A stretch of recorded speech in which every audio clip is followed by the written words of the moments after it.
Hello tout le monde. Salut. Salut. Aujourd'hui, on est ensemble pour parler du harcèlement au travail que Rani a vécu dans une précédente expérience. Mais d'abord, je vais vous présenter toutes mes queens. Je suis ravie d'être avec vous. Merci d'être là. Nous aussi, nous aussi. Alors, Élise Fabien, tu es avocate en droit du travail. Oui. On a Lorraine Lévy, qui est experte du bien-être au travail. Je sais, t'aimes pas que je dise ça, mais tu es experte du bien-être au travail. Tu te décris d'ailleurs comme militante du bien-être au travail, pour être précise. Tu es aussi créatrice de contenu. Et on a Rani. Donc Rani, aujourd'hui, tu es propriétaire du restaurant GD Factory. On y reviendra à la fin. C'est à La Défense, c'est à Paris. Et t'as été harcelée, hein, comme je viens de le dire, dans une précédente expérience. Et t'étais là pour nous expliquer ce qui s'est passé. Mais tout d'abord, moi, je me tourne vers toi, Élise. J'aimerais que tu nous donnes la définition, s'il te plaît, du harcèlement au travail. Alors, c'est une question un peu compliquée parce que tu as la définition légale. Il s'agit de faits répétés qui vont porter atteinte à la dignité, à la santé du salarié. Ça, c'est le texte. Mais en fait, le texte, il veut tout et rien dire. Ouais, c'est vaste. Donc, en fait, la définition, elle est plutôt jurisprudentielle. C'est l'application que vont faire les juges de ces définitions-là, de cette définition légale. Et donc, le harcèlement, ça peut être plein de trucs. Ça peut être une surcharge de travail. Ça peut être une mise au placard. Ça peut être des propos humiliants, dégradants. Enfin, en fait, le harcèlement, c'est une question de ressenti aussi. À partir du moment où tu vas au boulot avec la boule au ventre, il y a un problème. Donc, il faut réfléchir. Et après, l'idée, c'est de construire un dossier, des preuves, parce que le nerf de la guerre dans les dossiers de harcèlement, c'est la preuve. Et il faudra qu'on en parle pour que je puisse donner 2-3 tips. Complètement. Parce que j'ai trop de gens qui arrivent avec des dossiers vides et c'est foutu. Et donc, il faut vraiment prendre soin de soi et anticiper le potentiel contentieux et la négo de départ derrière. Ouais, pour se protéger. Et pas y perdre trop de plumes. Ouais, mais c'est ça l'idée. Ouais. Toi, Lorraine, ma star, tu reçois beaucoup de témoignages de personnes qui vivent des situations difficiles au travail sur les réseaux. C'est quoi aujourd'hui ton état des lieux sur le harcèlement au travail par rapport à ce que tu vois en tant que créatrice de contenu? C'est tous les jours. Genre vraiment tous les jours, je reçois des messages de gens qui me disent ça va pas, est-ce que c'est normal que mon manager fasse ça? Est-ce que c'est normal que mon patron me demande ça? Enfin vraiment, j'ai l'impression que c'est systémique. Et du coup, c'est vraiment problématique parce que on peut pas aller mieux dans le monde du travail, on peut pas évoluer si on en est encore bloqué à des managers qui, même juste, tu vois, il y a des gens qui disent non mais ça va, il t'a pas insulté, ouais mais il a levé la voix, ouais mais il t'envoie des SMS tous les soirs et le week-end, il te fait des reproches quand t'es en arrêt maladie parce que t'es malade et que ça l'a foutu dans la merde. Enfin, il y a vraiment des comportements qu'on banalise, je trouve, et c'est dommage et c'est important de pointer du doigt ces comportements-là et dire c'est pas ok, c'est pas parce que c'est courant que c'est normal, et c'est pas parce que c'est tous les jours que c'est normal, et justement, ça devrait pas être le cas.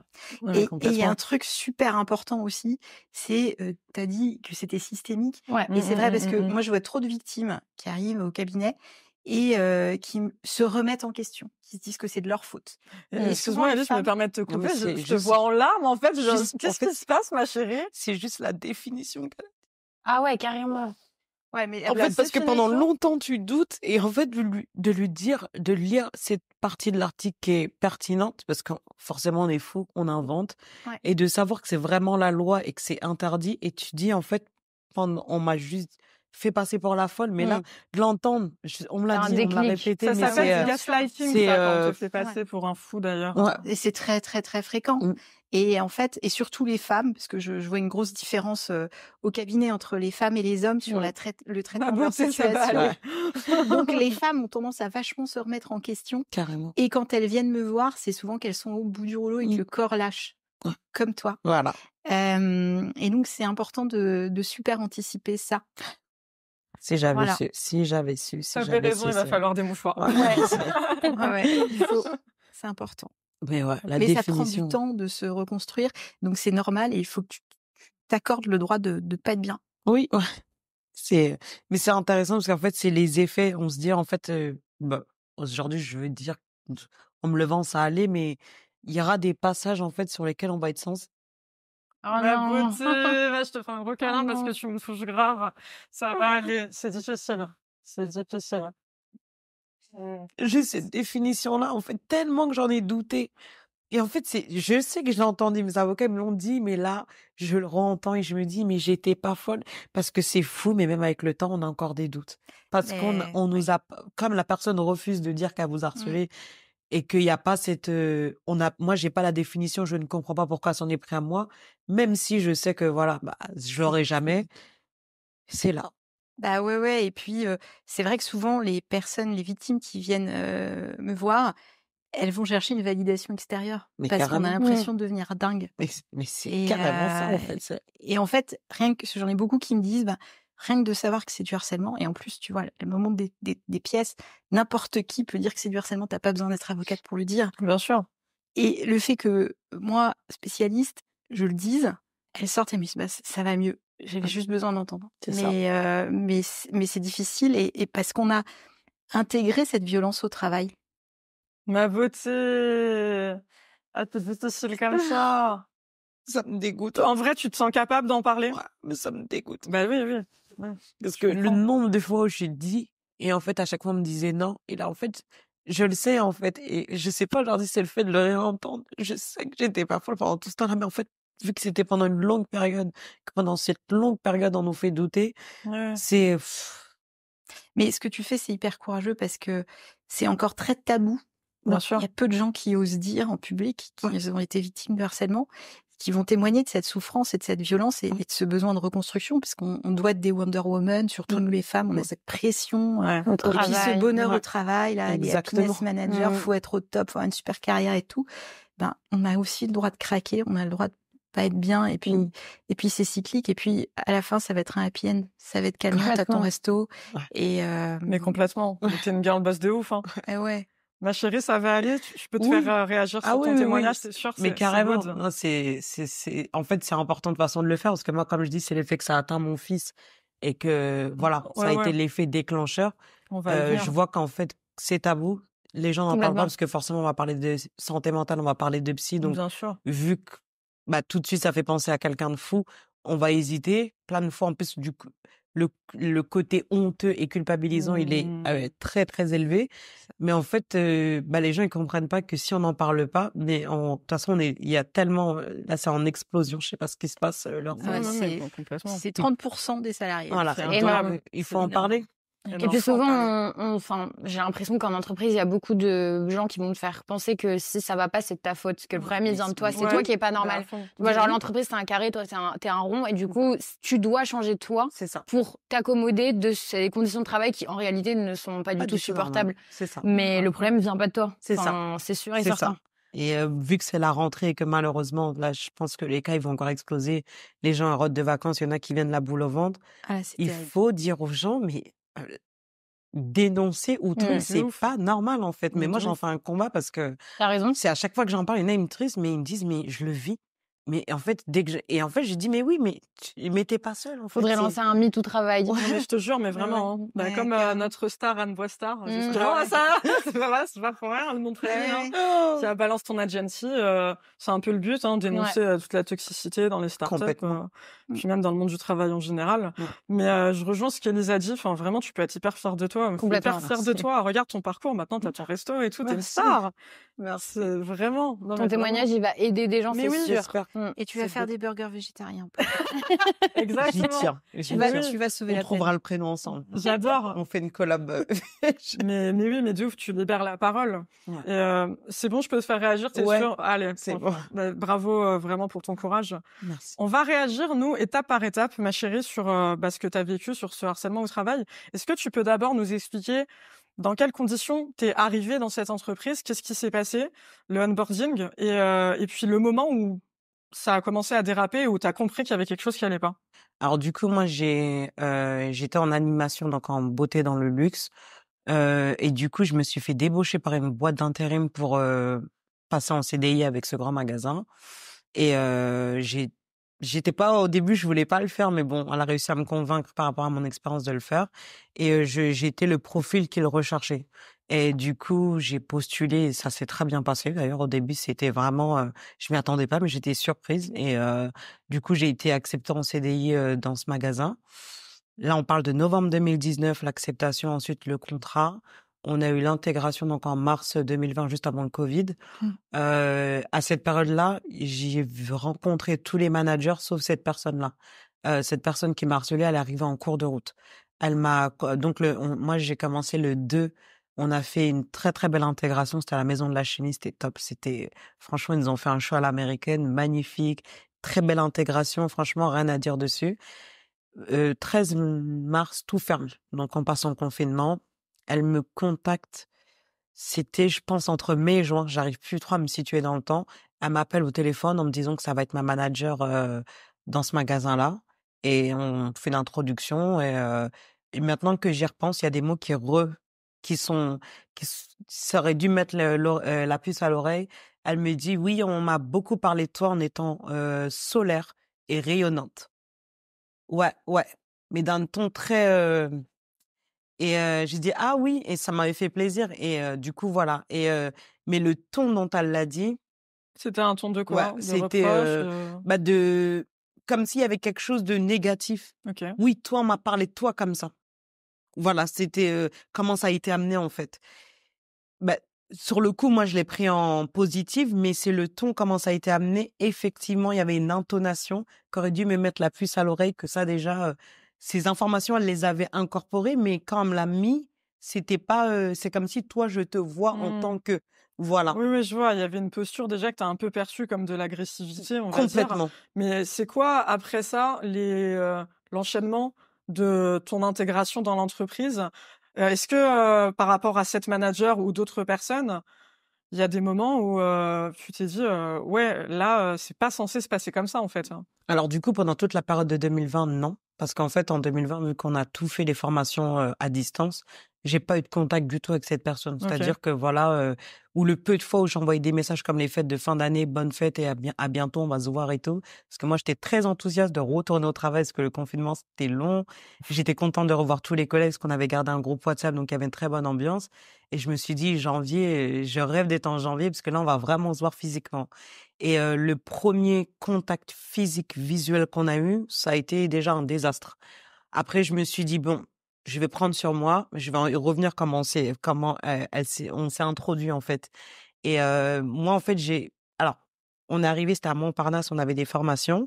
On était une centaine, on avait tous des masques et j'avais demandé à une manager, que je connaissais physiquement, que j'appréciais et je lui ai demandé, je lui ai dit: «Excuse-moi, où est cette personne?» Donc ma manager, j'aimerais me présenter à elle, pas pour lui dire bonjour et me présenter aussi physiquement parce que c'est la moindre des choses. Enfin ça, voilà, c'est pour moi, c'est Mmh. le professionnalisme. Mais après, on a tous des différents standards et encore une fois, même avec tout ce qui s'est passé, on n'est pas obligé d'avoir les mêmes. Donc si pour elle, je devais pas me présenter, je devais pas me présenter. On n'a pas les mêmes éthiques, on n'a pas eu la même formation et c'est OK. Donc du coup, j'y vais. Donc en fait, elle me présente, elle était de dos cette personne. Elle était sur une table et donc la manager, A dit à manager B: «Oui, il y a ton employée Rani, elle est là». Elle était toute souriante, elle dit: «Ouais, elle veut se présenter à toi et tout, donc elle t'a jamais vue, donc voilà et tout» et donc on attend. Elle était de dos, elle ne se tourne pas de signe, rien du tout. Et là, elle me regarde, on se regarde et là, elle réitère, elle dit: «Bah, écoute, il y a Rani, elle est venue se présenter à toi, heu, pour te voilà». On attend et la manager part. Elle dit: «Bon, je vous laisse», parce qu'il y a eu vraiment un malaise et là, elle attend et elle se retourne très froidement et là, elle me regarde mais comme si je la dérangeais parce que enfin, quand on est occupé, qu'on écrit, qu'on est au téléphone, il faut Mmh. attendre. Moi, pour moi, c'est la politesse. Mais quand la personne ne fait rien et qu'elle ne veut pas se retourner, je sais pas c'est quoi, mais c'est pas poli, en fait. Et du coup, après, elle se retourne et elle me dit: «Bonjour». Et là, je la regarde. Moi, franchement, j'ai fait un bond en arrière parce que j'ai trouvé ça très glacial, c'était pas confortable, en fait. Et je lui dis: «Bonjour, en fait, je suis Rani, je voulais juste me présenter, enchantée. Et donc, voilà, je suis ton employée, tu es ma manager». Et voilà, donc j'ai dit: «Je voulais juste me présenter à toi Tu pour que tu senti saches quoi? qui Tu je suis». senti que tu dérangeais, Un mépris, que je la un mépris? dérangeais, que je la faisais chier, clairement, qu'elle comprenait pas pourquoi je m'étais présentée. Moi, je me suis remis en question. Je me suis dit: peut-être que elle, c'est pas son truc, peut-être qu'il y avait pas besoin. Peut-être que moi, de ma culture, de comment avec, toutes les expériences que j'ai, c'est la moindre des choses, mais que peut-être c'était pas nécessaire, en fait. Mmh. Voilà. Du coup, ça faisait 1 an que j'avais pas vu mes collègues. J'y vais. Nous, on se rejoint. La journée se passe trop bien. On rigole. Moi, je suis trop contente. J'ai revu tout le monde. Voilà. Ça a été le premier contact. Toi, tu t'es dit que ton erreur, c'était d'avoir été trop poli. Et vraiment. C'est fou quand même de Même se là, dire, carrément, je me suis dit, c'était ça, en C'est fait. dingue. Et je c'est me mieux suis d'être dit, trop poli que d'être impoli, tu vois. c'est ça. C'est parce qu'on ne sait pas finalement s'il faut se présenter ou pas. Après ça, on se dit, bah, peut-être que, en fait, non. Ouais. Peut-être que c'était pas la peine. Peut-être qu'elle allait venir nous faire un groupe. Je sais pas, en fait. Oui, peut-être que toi, t'es exagéré, Ouais. tu fais trop de manières, tu te Mais remets trop en complètement. question, en Mmh. fait. Mais hein. carrément. De toute façon, on se remet toujours en question dans ce genre de situation. Mais on est d'accord qu'à ce stade-là, tu vois que la situation, elle est chelou, mais on parle pas encore de harcèlement au travail. Non. À ce stade-là, tu te dis juste que, juste entre guillemets, que il y a une posture qui est pas normale au niveau managérial et peut-être tu te mets un petit peu sur la défensive aussi par rapport à elle. À ce stade-là, en fait, j'ai des doutes. Mais le truc qui est complètement fou, c'est que vu que je ne suis pas entourée de gens toxiques et méchants et pervers, j'ai même pas la notion de méchanceté, en fait. Oui, oui, Donc, oui. pour moi, en fait, c'est vraiment, bah, peut-être qu'elle était de mauvaise humeur, le confinement, le truc, et tellement qu'en fait, de l'autre côté, comme je dis, c'était tellement, on a attendu ce moment que Et tu te dis pas qu'en fait, ça peut être elle, du coup, le problème et la méchante, c'est forcément toi. C'est j'ai ça un qui, doute à cette période, c'est ça mais qui est je me fou. dis, je vais même pas y penser. Ouais, tu vas pas Voilà. y Mais penser. ça sème le doute. Clairement, ce contact-là, mais j'en ai pas parlé pendant Mmh. près de 8 mois de ça parce que je me suis dit, c'était pas nécessaire, mais surtout, est-ce que finalement ça c'était du harcèlement? Alors, Est-ce que c'était un mauvais comportement ou pas?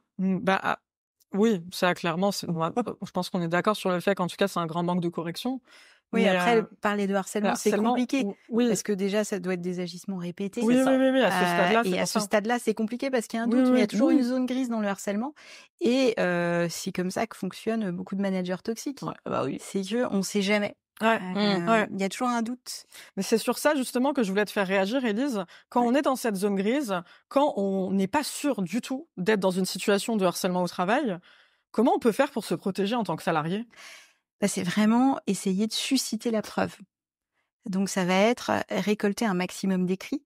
Et ça peut être des textos de collègues, des Slack, des WhatsApp, des Messenger, je prends tout. Et puis des enregistrements, parce que maintenant, les enregistrements, on peut les produire au civil. Et ça, c'est une vraie révolution en matière de harcèlement, parce que la preuve écrite, elle est souvent compliquée. Le plus simple, souvent, c'est quand même l'échange de textos avec le collègue. Parce que il a été témoin. Après, il va pas vouloir témoigner parce qu'il est subordonné économique de la boîte.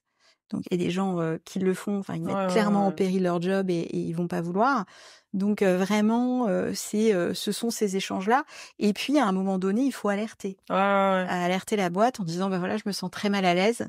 Il y a des comportements qui ne me semblent pas OK. Est-ce qu'on pourrait en parler? Ça fait au moins une trace. Mais la pire erreur, c'est d'aller parler à la DRH ou au DRH. Parce que le ou la DRH n'est pas nécessairement votre ami. Le DRH, la DRH, ils sont là pour appliquer la politique sociale de la boîte et la défendre. Donc, si vous allez... C'est très important à rappeler. C'est très, très important, parce que moi, le nombre de gens qui vont dénoncer des faits de harcèlement auprès de leur DRH et qui, avant d'avoir pu écrire, se retrouvent avec une convocation à entretien préalable à licenciement, avant même d'avoir pu monter un dossier, qui est une enquête interne, etc. C'est hallucinant. À chaque fois, je suis écœurée. Donc, moi, mes clientes, quand elles vont voir la DRH, on a déjà un mail de prêt et ils partent tout de suite après. Comme ça, c'est anticipé. Voilà. Mais il faut faire hyper attention. Toujours à penser à se protéger, en fait. Toujours à penser à se protéger et à susciter la preuve. Et donc vraiment à constituer son dossier. Et quand on a un doute, en général, il n'y a pas de doute. Quand on se sent harcelé, on est harcelé. C'est simplement qu'on a des mécanismes d'autodéfense et de remise en question assez puissants. Et une volonté, on est éduqués quand même à être surtout nous les femmes, à être de bons petits soldats. Syndrome de la bonne élève, etc. On n'a pas l'habitude et on a l'impression que c'est un échec. Et on a ce besoin de reconnaissance et d'être aimé dans le travail. Et là, on se dit, mais pourquoi moi? Qu'est-ce que j'ai fait? Qu'est-ce que j'ai fait? Et c'est forcément ma faute parce que ça a toujours marché. Et là, je lutte. Donc c'est comme quand on avait eu une mauvaise note à l'école, on se dit c'est moi l'élément problématique. Voilà, j'ai pas assez bossé, donc je vais faire encore mieux. Et donc moi j'ai beaucoup de femmes harcelées qui du coup s'épuisent parce qu'elles sont tout le temps en train de prouver, de vouloir prouver à leur manager toxique qu'elles sont capables. Et donc elles vont se retrouver parfois en burn-out. Et tu dirais qu'il faudrait faire remonter à qui du coup le fait qu'on est mal à l'aise ou qu'on ne se sent pas confortable? au RH. Au RH, mais par écrit. Ouais, pour avoir des avoir une traces trace écrite. Complètement. Parce que à partir du moment où on dénonce des faits de harcèlement, avec les nouvelles dispositions législatives, on est lanceur ou lanceuse d'alerte. Et donc, ça permet, en cas de licenciement, d'essayer d'avoir une nullité et donc de sortir du barème Macron. Parce que même si en cas de harcèlement, on sort des quantums, du barème Macron, les quantums d'indemnisation sont quand même hyper faibles, puisque la condamnation moyenne pour harcèlement moral en 2019, c'est le seul chiffre qui existe, c'est 7 100 €. C'est que dalle. Waouh, C'est pas dissuasif. grave. Et donc, il faut nécessairement aller sur des nullités. Wow. Donc, il faut vraiment bosser le dossier dans ce sens-là, via la déclaration d'une maladie professionnelle, potentiellement. Donc ça, il y a un travail à faire là-dessus. Quand il y a un syndrome dépressif réactionnel, que la situation médicale le nécessite. Et sinon, via ces mails d'alerte. Ouais, parce que je connais ton histoire, je sais que ça fait écho du coup à... En fait, c'est tellement... Oui, je sais précisément. Au centimètre près que ça me fait halluciner, en fait. Mais c'est pour ça, tu pourras nous expliquer tout ça. Attends un petit peu avant de lire mon livre, du coup. Lorraine Mastar, j'aimerais bien aussi te faire réagir sur ce sujet-là. Est-ce que pour toi, il y a des signes avant-coureurs? Ça va? Je vais la refaire. T'inquiète. Est-ce que pour toi, il y a des signes avant-coureurs du harcèlement au travail qu'on peut détecter? Moi, je trouve que le micromanagement, c'est bien précisément, je trouve, le harcèlement au travail. Après, ça peut être différent, mais un manager qui est tout le temps sur ton dos, qui est tout le temps en train de scruter tes moindres faits et gestes, qui veut un petit peu que toute la journée, tu lui fasses des comptes rendus de tout ce que tu fais, qui est tout le temps en train de t'appeler, qui remet un petit peu tout le temps en question en fait, tes capacités. Ouais. Ça, pour moi, ça s'apparente à du harcèlement. Aussi, quand t'as l'impression que juste la personne ne peut pas te voir en peinture. Il y a plein de petits trucs, mais globalement, quand quelqu'un te fait sentir que tu n'es pas apprécié, que ton travail n'a pas de valeur et que à l'idée d'aller voir cette personne, tu te sens mal. Mais c'est difficile de dire des signes avant-coureurs dans le sens où il y a plein de formes de harcèlement. Enfin, il y a des gens hyper agressifs, comme il y a des gens où ça va être hyper, insidieux, on dit. Oui, vicieux, pernicieux. Ouais, insidieux. Ça dépend tellement des gens. Enfin, ça peut aussi être, tu vois, le manager qui te porte nu un jour et qui te défonce le lendemain. Oui, tellement. Et qui a droit de vie ou de mort sur toi et qui va te dire, grosso modo, je suis ton mentor qui est possible. C'est souvent un mec, hein, pardon. Bah oui, bah après, écoute, c'est la vie. C'est comme ça. C'est l'avocate qui le dit. Hein. C'est empirique. Ce sont mes petites statistiques personnelles. Je sais pas. Mais c'est une expérience, on va dire. C'est mon expérience. Voilà. C'est 15 ans de métier. Quand même. Donc, oui. Ça ne me rajeunit pas. Mais en fait. Non, mais c'est pour dire que c'est ton expérience, mais c'est quand même assez représentatif, 15 ans de métier. Ouais. Voilà, mais c'est vraiment, si tu fais ce que je te dis, je vais te faire monter et tu auras tout ce que tu veux. Je vais te construire. Et tu vas être ma chose. Espèce d'asservissement, en fait. Complètement. De mécanisme de reconnaissance. C'est ça. Presque, tu me dois tout, en fait. Comme nous, les femmes, en plus, on est biberonnés à ça. Société patriarcale.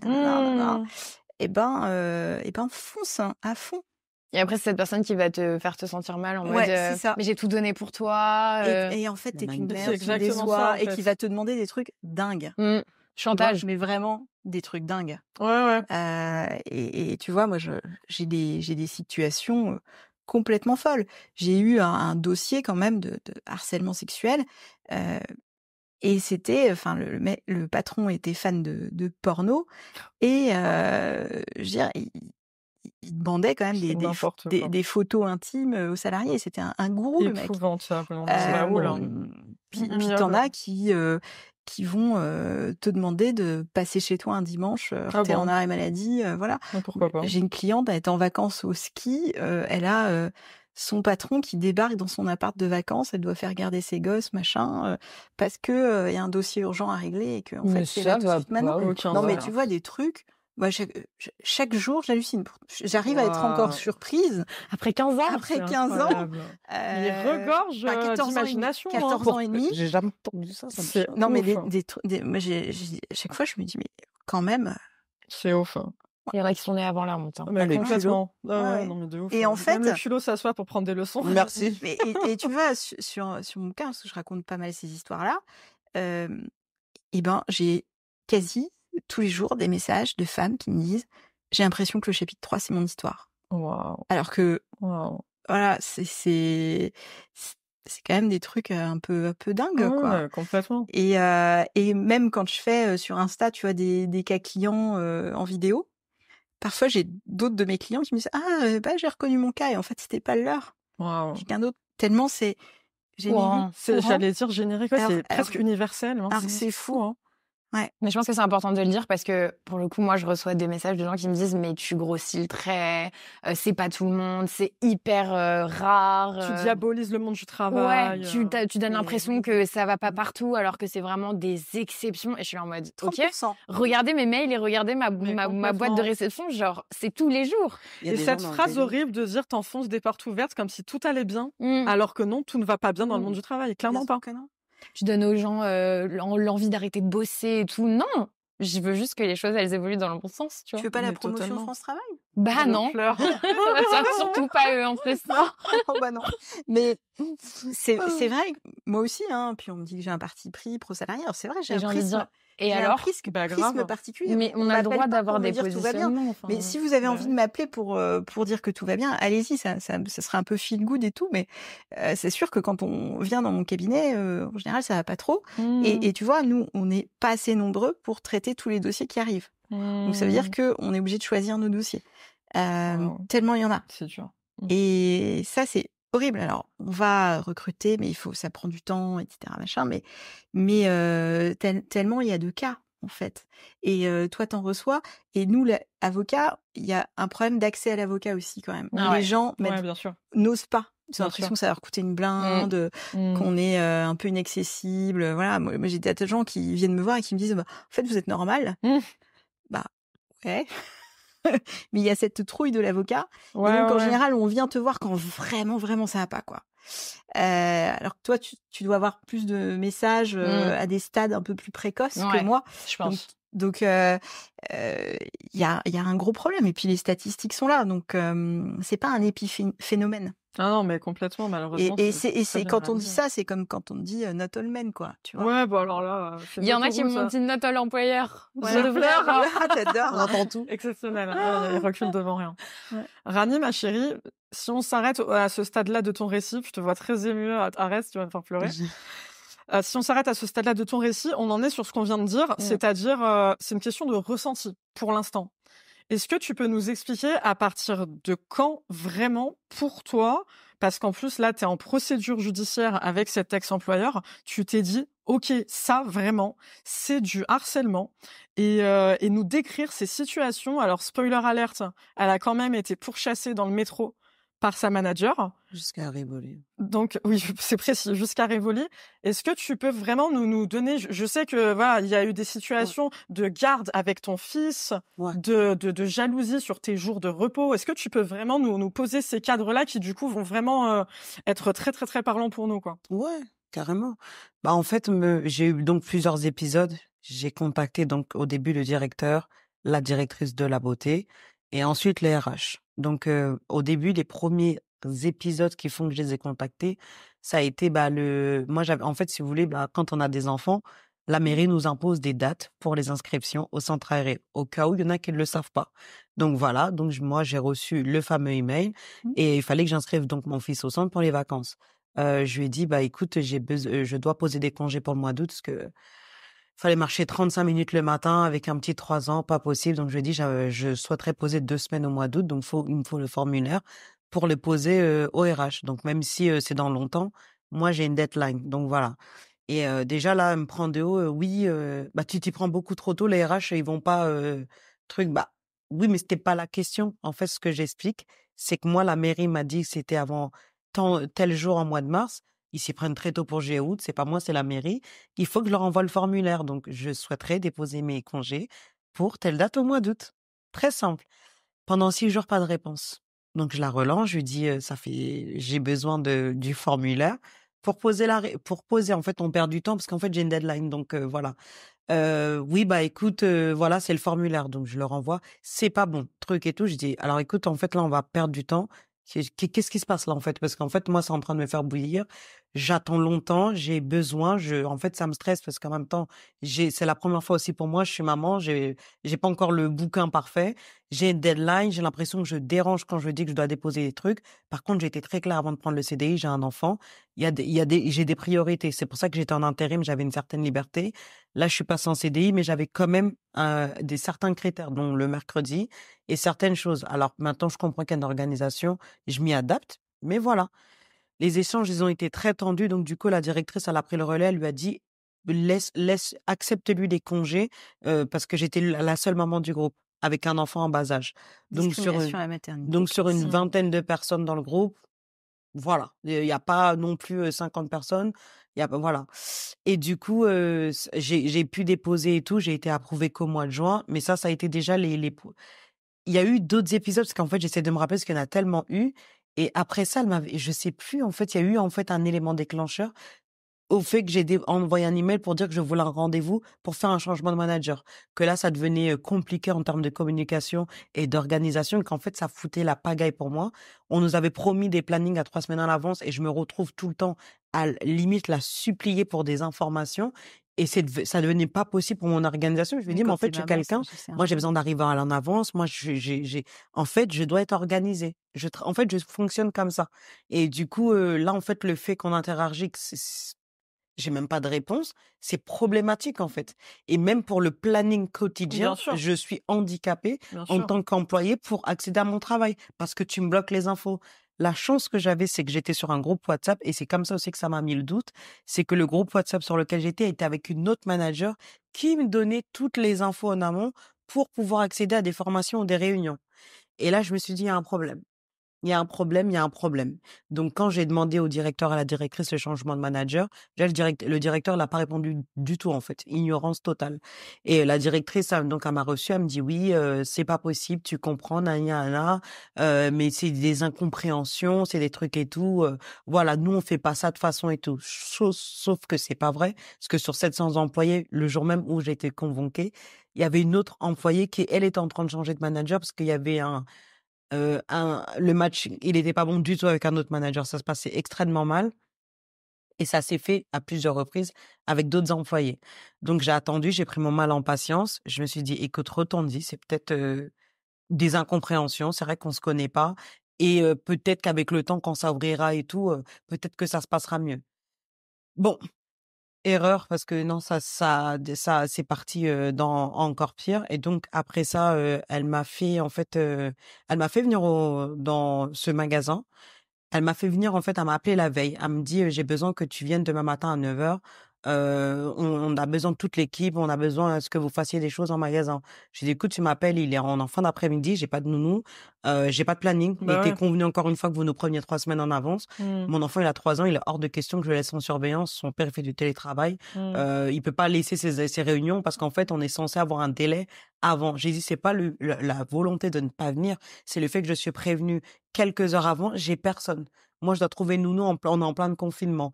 Donc, du coup, j'ai été voir ma voisine, je lui ai dit, s'il te plaît, dépanne-moi demain matin et tout. Elle a accepté parce que voilà, elle voyait qu'il y avait personne. Et donc, moi, le matin, je me réveille. Donc, j'avais rendez-vous à 9h, donc 6h30, 7h. Je vais à Paris, donc j'arrive. Il y a personne. Il y a personne.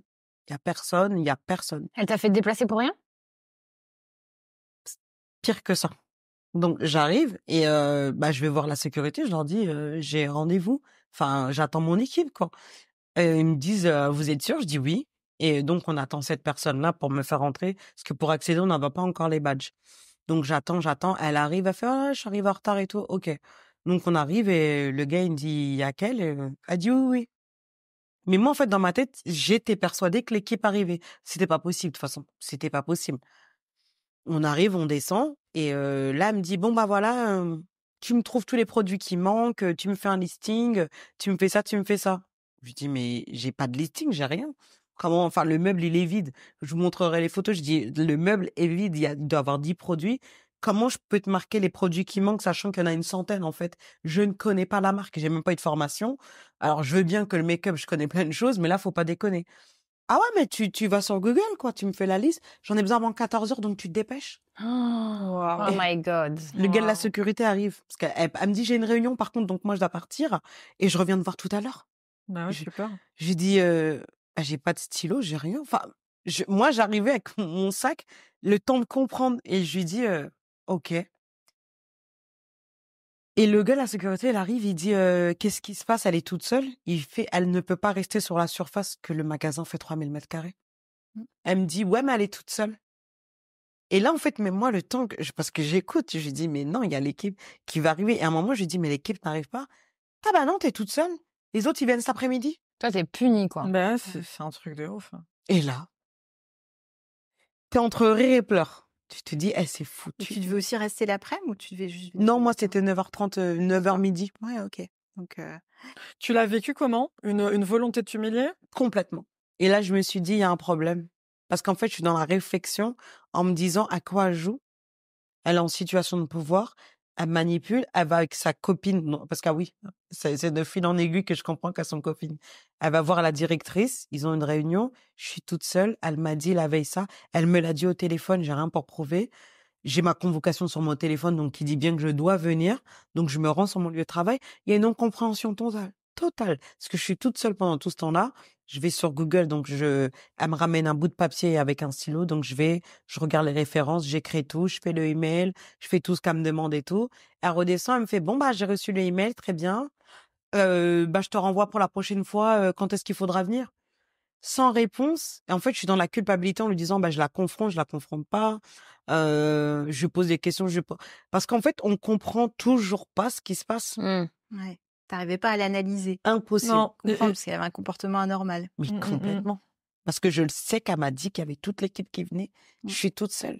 Mais même légalement, t'as le droit de demander à un salarié comme ça, la veille pour le lendemain, de Bah venir à non, 9 bien sûr que non. heures. Non, non. Le salarié, il a des horaires de travail. Alors, soit il est au forfait jour, donc là, c'est autre chose. Mais quand tu as des horaires de travail, souvent, il est prévu dans ton contrat que ton planning va t'être donné à telle date. Ouais. Sinon, tu es réputé être à la disposition permanente de ton employeur Eh et ben, tu c'est peux ça. demander des heures sup. Hein. Mais c'est ça. Donc, est-ce que tu devais être en temps partiel? Ah non, en fait, ce qui se passait, vu qu'on était au chômage technique, on nous le reprochait tout le temps. Ah oui, c'était aussi, faut vous estimer heureux, on vous paye. Mmh. Donc vous venez, Mais voilà. du on coup, paye, c'est pas eux qui te c'était payent pas eux si c'est le qui payaient, chômage technique. c'était- Le temps de comprendre la manipulation, parce que ça reste une équipe de manipulateurs. Nous, c'était la première fois qu'il y avait un confinement, c'était la première fois qu'on était au chômage technique. Pour eux, Tu te sens pour nous, c'était redevable. eux et complètement. Et pour Ouais. moi, jusqu'à que je comprenne que c'était le gouvernement, on était persuadés, quand même, faut le faire, sur 700 personnes qu'on était payés par eux, en fait. Parce que Ah la fiche de ouais. paye vient d'eux. Oui. Donc, en fait, on est dans un système de manipulation où ils Mmh. savent qu'ils reçoivent des subventions, mais on n'est pas employeur. Donc, nous, en fait, pour comprendre tout ça, bon, il s'est passé des années, quoi. Si je te coupe sur ce passage, ma Ouais. chérie, t'as dit que la manager, en gros, elle était de mèche avec la direction. Voilà. Élise, moi, j'ai envie de te demander, on fait comment, en fait, pour se protéger quand on estime que la direction, elle est corrompue? Quand on a un soupçon comme ça? Alors, c'est souvent le cas. Sans C'est blague. souvent le Je cas vois Lorraine sourire. parce que en fait, le manager toxique, si tu veux, qui est en poste, souvent, il est protégé. Et d'ailleurs, dans mes dossiers de harcèlement, c'est toujours la victime qui se barre. Hein. Je négocie le départ de la victime, de celui ou celle qui va l'ouvrir, qui va briser le silence et qui va essayer de s'attaquer à un manager toxique qui est probablement protégé s'il est toujours là. Donc en fait, la technique, c'est pas ça me fait beaucoup de mal de vous dire ça, mais on est là pour dire la vérité. Oui. Ce qu'il faut, c'est pas essayer de rester, de changer le monde. Parce qu'on va y perdre des plumes. On peut Et pas tout sauver, hein. Voilà, on peut pas tout sauver. S'il faut, Donc, c'est récolter des preuves. C'est récolter des preuves et c'est se sauver en y perdant le moins de plumes possible, parce qu'on a quand même un gros problème en France aujourd'hui, c'est que la responsabilité sociale de l'entreprise sur ce type de situation, elle est quand même assez faible, parce que les quantums des condamnations sont pas élevés, surtout avec le barème Macron. Et la méchante sorcière Macron. C'est ça, la méchante sorcière J'adore. Macron. Et donc ça, c'est un vrai problème, cette méchante... J'adore. Non, ce sont mes enfants qui... voilà, Je pleure. on en a parlé avant. Donc, Petite voilà. private joke Ouais, par voilà, rapport aux enfants. c'est par rapport à mes enfants. T'as été convoqué. C'est quoi déjà? Bon, qu'on le dise, t'as été convoqué à l'école comme quoi La maîtresse m'a dit, voilà, on m'a expliqué que votre métier, c'était d'aller combattre la sorcière Macron. Je me suis dit que je parlais un peu trop du barème Macron à la maison. Donc, voilà. Mais, donc, il y a ce problème de responsabilité sociale de l'entreprise qui, à mon avis, tu vois, on répare plus l'entier préjudice du salarié qui est licencié de façon injuste, etc. Et puis, tu as l'État qui se désengage avec un âge de départ à la retraite qui recule et des indemnisations France Travail maintenant qui sont en baisse systématique. Complètement. Donc moi, la vraie question, c'est qui va payer, qui va réparer les pots cassés, parce que on met vachement de temps à s'en remettre d'un harcèlement. Complètement. Et ben en fait, on a besoin de thunes. Et les thunes, c'est aussi la liberté. L'indemnisation, elle sert à se reconstruire, elle sert à passer ces mois compliqués. Et donc, alors, il y a des montages pour limiter le différé spécifique d'indemnisation France Travail, etc., qui est particulièrement injuste pour les gens justement qui vont mettre du temps à retrouver du boulot. Donc, il y a cette question-là. Et donc, vraiment, le point, c'est de partir le mieux possible en y perdant le moins de plumes possible et de pouvoir se reconstruire. Penser à se Voilà. protéger. Alors après, j'ai quelques dossiers de principe, tu vois, où j'ai des clientes qui veulent une décision de justice, etc. Et c'est super, bravo à elles. Mais ça prend tellement d'énergie, c'est tellement difficile. Chaque lecture de conclusion, et si t'es en procédure, tu le sais, c'est un coup de poignard, C'est on se dégueulasse. sent hyper mal. Moi, j'ai des clientes à qui je dis, des clients aussi à qui je dis de ne pas venir à l'audience, c'est trop dur. Je sais qu'ils vont pas tenir le coup. J'ai des clientes qui ont fait des malaises. Parce qu'on rappelle qu'on n'est pas obligé, c'est ça, d'être présent. On n'est pas obligé d'être présent. Moi, c'est mon boulot. Les avocats, c'est leur job. Mes consoeurs et mes confrères, ils peuvent vous représenter. Il n'y a aucun problème. On peut y aller tout seul. Et on a besoin de vous, évidemment, pour travailler le dossier et de ce travail de collecte de preuves. Mais après, une fois qu'on a le dossier en main, etc., on peut faire quasi sans vous. Donc, ça vous prend pas une charge mentale de dingue. Vous n'allez pas y penser toute la journée. Au début, oui. Et puis ensuite, le temps judiciaire est tellement long que après, je passe un petit coup de fil. Après, j'ai certains deals avec certaines de mes clientes qui me disent « Moi, Elise, je veux pas que tu m'appelles trop. Enfin, voilà, tu me dis s'il y a des conclusions adverses. Je veux pas forcément les lire. Je veux ta version avec la réponse avant. Et si tu as une question particulière, voilà. » Donc, tu vois, ça dépend, mais on peut s'adapter à l'état psychologique de la victime. Mais c'est de l'humain, en fait, finalement. C'est complètement de l'humain. Bien sûr. Lorraine, ma star, j'ai envie de te demander, en fait, pour toi, la toxicité en entreprise, c'est plus systémique dans la toxicité du management jusqu'à la direction, ou alors on parle plus d'éléments isolés? Non. Non. Non, en fait, le problème, c'est que je trouve que en France, on va un peu glorifier le fait que les managers vont être un peu agressifs, qui vont être un peu désagréables, parce que c'est comme ça que tu vas asseoir ton autorité, alors que c'est faux. Tu peux complètement te faire respecter et avoir, tu vois, un truc de hiérarchie avec les gens avec qui tu travailles sans être désagréable, sans parler mal, sans être méprisant, etc. Et je trouve que c'est dommage parce que il faudrait justement réorganiser en fait le management en France, même faire juste des formations parce qu'il y a tellement de managers pas formés et je sais pas, leur apprendre l'empathie. Enfin, il y a trop de choses qui sont aujourd'hui pas normales. Enfin, moi je me rappelle une manager qui avait crié et qui avait dit mais c'est mon rôle. Mais non, c'est pas ton rôle de crier, c'est mon rôle de gronder, carrément, elle avait dit, mais pas du tout. Elle se met en posture, t'es son élève. Mais elle était persuadée de ça. Pour elle, ça fait partie de son job et c'est comme ça qu'elle se fait respecter. Et en plus, je pense que comme c'était une femme, elle avait doublement la pression de se faire respecter en tant que manager, tu vois. Et elle était persuadée que c'était son travail, quoi, que ça faisait partie de ses missions. Et ça, c'est le problème, c'est qu'il y a beaucoup de gens qui sont convaincus de ça et il y a des directions qui vont valider ça. Oui, c'est normal de craindre son manager selon eux, mais pas du tout. Wow. Mais ça, on a beaucoup de problèmes aussi de harcèlement qui sont le fait de femmes managers qui ont tellement intégré les codes du patriarcat et qui ont elles-mêmes été tellement pressurisées, harcelées. Et tu vois, il y a un truc qui m'a fait super flipper il y a pas longtemps. C'est ma fille, qui est pas grande, qui arrive dans mon bureau et qui me dit « Maman, si je deviens avocate, c'est qui le patron qui va décider si je peux me mettre dans ton bureau ?» Waouh. Oh la vache. Et en fait, tu te rends compte à quel point c'est intégré tôt. Ah ouais, que le patron, c'est un mec qui a l'autorité. C'est lui qui va décider pour toi. C'est lui qui va décider. Et donc, les femmes qui accèdent à des fonctions de manager, parfois, ça peut être hyper compliqué. Et j'ai souvent des dossiers Alors, mes clientes, du coup, me disent, mais il n'y a pas de sororité, c'est horrible, nan, vous les féministes, parlez toujours de sororité. Mais en fait, c'est le modèle sociétal qui conçoit les choses comme ça. Et c'est vrai que il y a ce truc du management autoritaire. C'est un peu une fierté de faire cravacher son équipe. Complètement. Et c'est une pression qui vient d'en haut aussi. Hein. Donc ça ruisselle, c'est un harcèlement descendant. Complètement. Que le manager va répercuter à son équipe. Rani, ma biche, tu as eu des répercussions sur ta santé mentale dues à tout ce que tu as vécu. Tu vas nous en parler. Tu vas aussi nous parler, bien sûr, de la procédure que tu as choisi de faire contre cette expérience. Est-ce que tu peux juste nous développer un petit peu plus, qu'on ait plus d'éléments sur les faits concrets, les situations anormales? Par exemple, cet épisode dans le métro où ta manager t'a couru après. Qu'est-ce qui s'est passé? C'est quoi le contexte? Alors, il y a 3 contextes particuliers qui m'ont plus marqué que les autres, parce que bon, les autres, je dis pas qu'ils sont pas importants, mais les 3 là, pour moi, ils ont été incroyables. Celui où après la sortie du travail, donc elle me suit avec ma collègue au métro pour me demander de démissionner.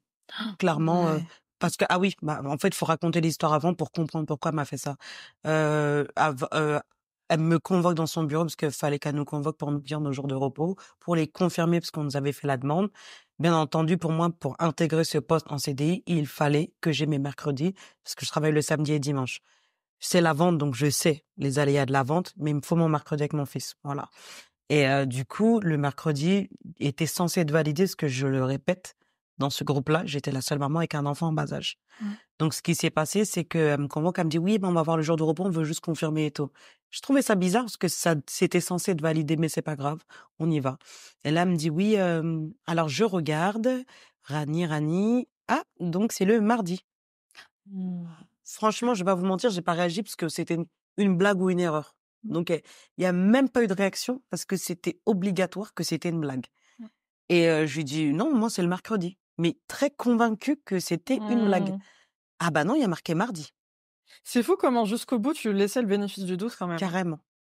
Mais vraiment. Mais c'est humain, c'est normal. D'accord. C'est des mécanismes d'autodéfense. Tu voulais pas y croire en fait. Hein. Pas du tout. Pas du tout. C'est ça. Parce que, je le répète, je ne connais pas de gens vicieux. Je ne traîne pas avec les gens vicieux, je ne leur parle pas les gens vicieux. Donc, pas assez sur LinkedIn. Ouais. C'était obligé.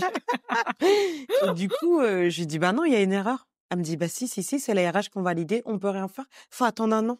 Oh là là. Oui, donc en fait, elle te pousse à la démission quand elle fait ça. Je lui Bien dis sûr, parce que d'un point de vue organisationnel, tu peux pas faire. Mais je lui ai dit non. T'es obligé J'ai dit de trouver un j'ai autre dit, mais en job. fait, j'ai dit, je vais démissionner, c'est pas un problème. Mon fils passe avant le travail. C'est pas de problème. J'ai dit, hors de question. Je suis en CDI sans mon mercredi. Je retourne en intérim. Et c'est ça aussi, j'ai envie de dire, l'avantage que j'avais, c'est que j'étais intérimaire. Je gagnais mieux parce que c'était, voilà, et c'est commun dans la beauté de retrouver des gens sur 10, 15 ou 20 ans qui restent en intérim parce qu'on est plus confortable et on peut choisir nos jours. Et du coup, quand je lui ai dit ça, je pense qu'elle s'attendait pas non plus à ce que je dise ça. Je lui ai dit, non, mais je démissionne, c'est pas un problème. Je lui ai dit, on va voir ça avec les RH. Elle me fait, non, surtout tu les contactes pas, je vais voir avec eux. Devant moi, elle fait comme si elle faisait un email, mais je sais pas pourquoi mon intuition me disait, elle fait semblant. Il y a un truc qui est bizarre. C'est pas grave. Je sors, pour moi, c'est bon. De toute façon, j'allais pas me prendre la tête. Je me suis dit, j'allais partir. Mais je me disais encore, de toute façon, je vais voir avec les RH et on va régler ça de toute façon. Quelques jours après, donc, après le travail, elle me suit, j'étais avec ma collègue et tout, et j'entends Rani. Donc quand tu vas vers le métro, on va pour le métro pour Rivoli, et là je me retourne, je la vois, elle est derrière moi, et elle me dit, bah, qu'est-ce que tu vas faire? Ce qu'il faut comprendre, elle, quand elle parle, elle dit, il y a pas de contexte, elle parle comme ça. Déjà le temps de comprendre pourquoi elle me parle, on est en dehors du travail, elle me suit. En fait, elle imagine tout de suite que toi tu sais de quoi elle parle. Complètement. Alors que t'es en dehors du taf. Elle me dit, bah, qu'est-ce que tu vas faire? Je la regarde, je fais, comment ça? Chez moi. Comment ça? Qu'est-ce que je vais faire? Elle me dit, bah, tu vas faire quoi? T'as pas tes mercredis, te narguer, en fait, mais ça. carrément. Et là, je la regarde, je fais. C'est lunaire. Et vraiment, j'ai rigolé. Je dis, mais comment ça? J'ai pas mes mercredis, je vais faire quoi? Elle me dit, bah, tu vas pas rester, tu vas démissionner, tu vas pas rester. Ça a pas de sens, t'as ton enfant, tu peux pas rester en plus. Enfin, voilà, t'as les mardis, ton fils, il a 3 ans. Je la regarde, je fais, j'ai fait, mais même si je démissionne, c'est pas ton problème à toi, parce que je dois contacter les RH. En aucun cas, je dois passer par toi. Oui, mais tu vas faire quoi? Enfin, ça va être compliqué pour toi, l'organisation, non?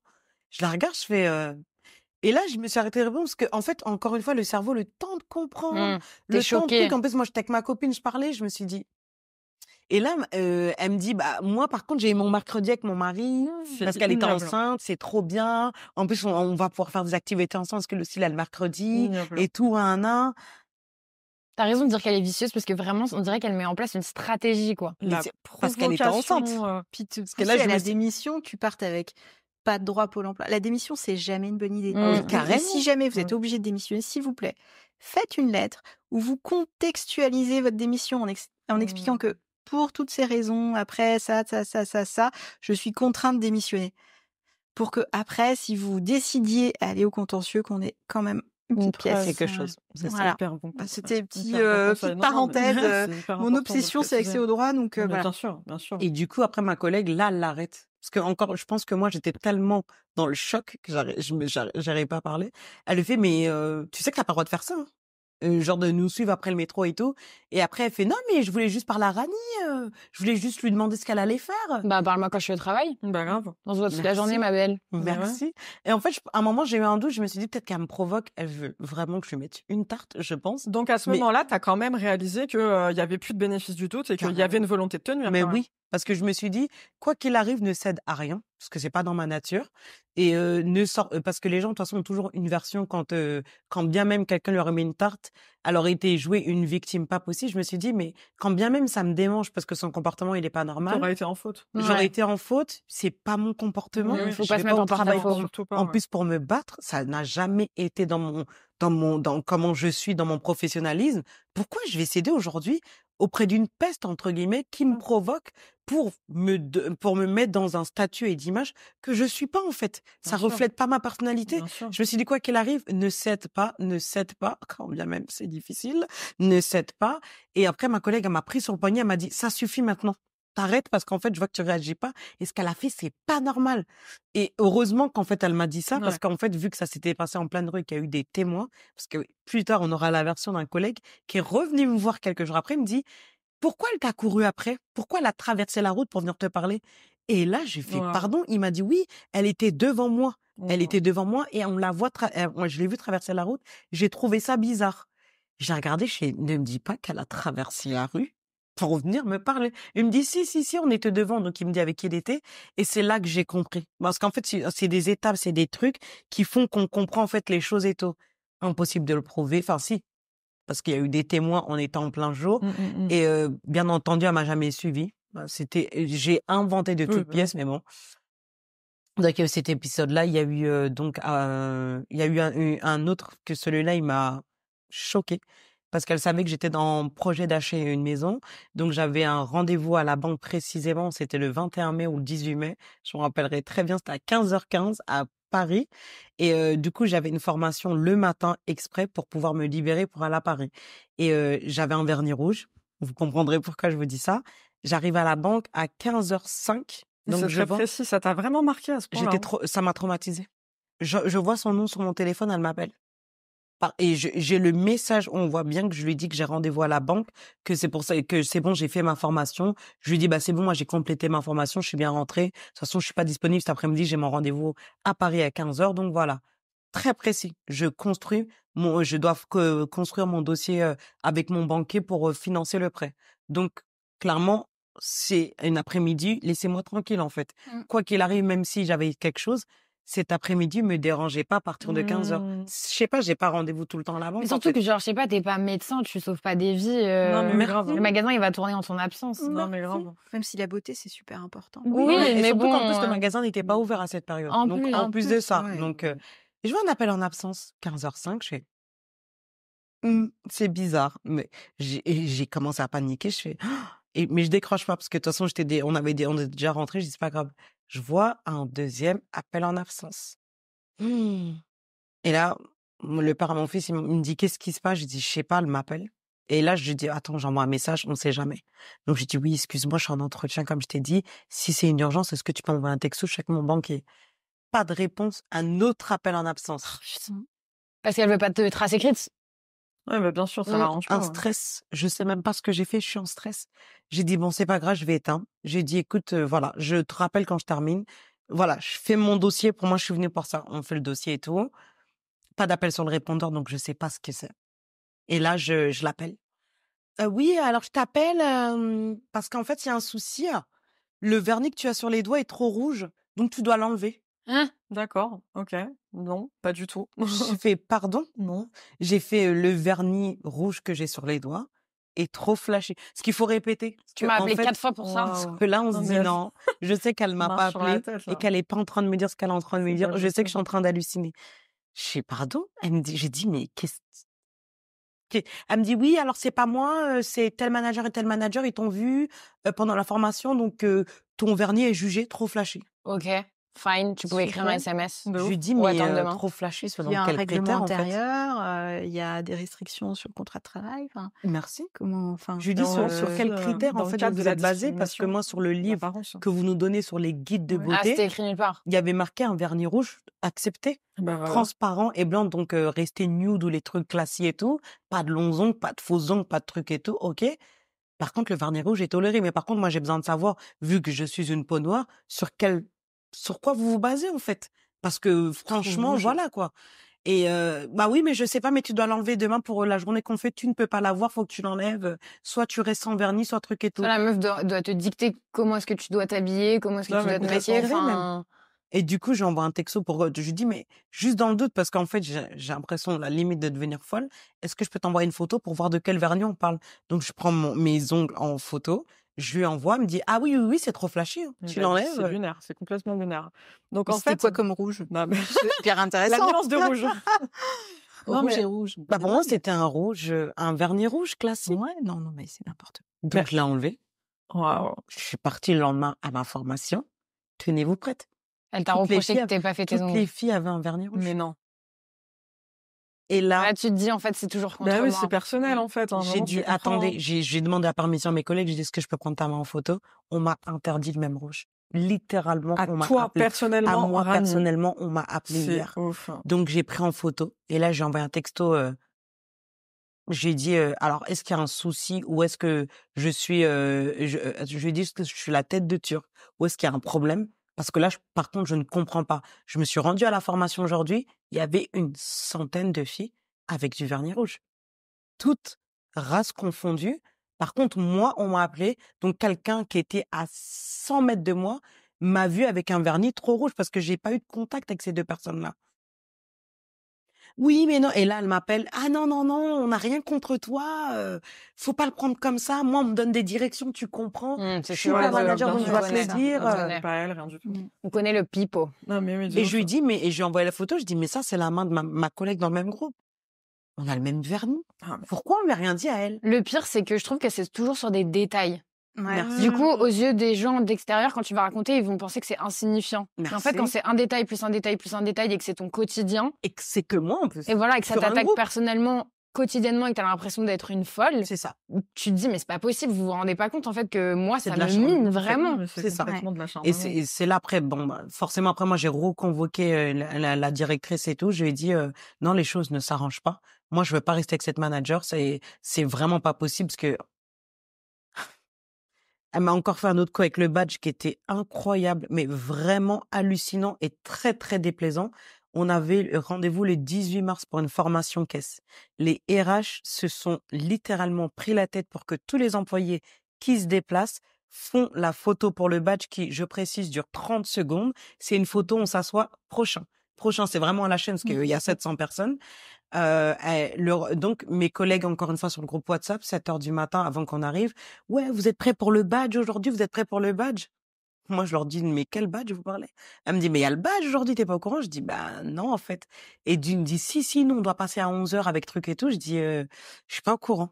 Donc, je dis, bah, je vais lui envoyer un message. Je dis, oui, bonjour. Apparemment, aujourd'hui, il y a un badge à faire. Je suis pas au courant. Est-ce que je me suis trompée ou est-ce que c'est pas truc et tout? Ah oui, non, toi, tu reviens la semaine prochaine, hein. Toi, c'est pas aujourd'hui. Tu reviendras la semaine prochaine, je t'enverrai une date. Pour moi, c'est bon. Franchement, je passais à autre chose. J'avais la formation. C'était un détail très bien. Sauf que, arrivé sur place, manager, elle, oui, donc vous n'oubliez pas aujourd'hui, il y a le badge à faire. Nous, on a rendez-vous à 11h. Est-ce que vous avez eu tous la convocation avec le passage et tout? Tout le monde dit oui. Je dis, excusez-moi, manager, elle, je n'ai pas de convocation. Je ne vois pas du tout de quoi vous parlez. T'as pas de reçu de convocation? Pas du tout. c'est qui ta manager? Donc je lui dis, elle me dit, mais c'est pas possible, bah c'est aujourd'hui en fait. Elle me dit, vous pouvez pas revenir, on évite pour les problèmes de contamination avec le Covid de vous faire revenir. C'est du bon sens de vous faire la photo pendant que vous êtes là, au lieu de vous refaire revenir. Enfin, en même temps, c'est de la logique normalement Bah quand oui, on oui. est mentalement bien constitué, mais qu'elle me le dise oralement devant tout le monde, c'est encore plus logique. Je lui dis, bah écoute, j'ai pas reçu de convocation, moi elle me dit que c'est lundi. Elle me dit, mais t'habites à 1h30? Je dis oui. Et là, elle me regarde, elle me fait, mais le badge, tu sais que c'est qu'une photo où on s'assoit? Non, mais oui. Je la regarde, je fais, C'est bah personnel, non. encore une Je lui dis- fois. et donc, je lui dis, bah non. Elle me dit, Mm. oh, écoute, t'envoies un message à ta manager, moi, je te fais le badge aujourd'hui et tu vas pas revenir, hein. Mais elle était exaspérée pour moi, en fait. Et là, en fait, je voyais les autres avec le passage et après, j'étais là, j'envoie le message, je dis, donc, manager, elle me dit que je passe aujourd'hui pour le badge, que je veux le faire avec tout le monde parce qu'elle souhaite pas que je revienne, lundi.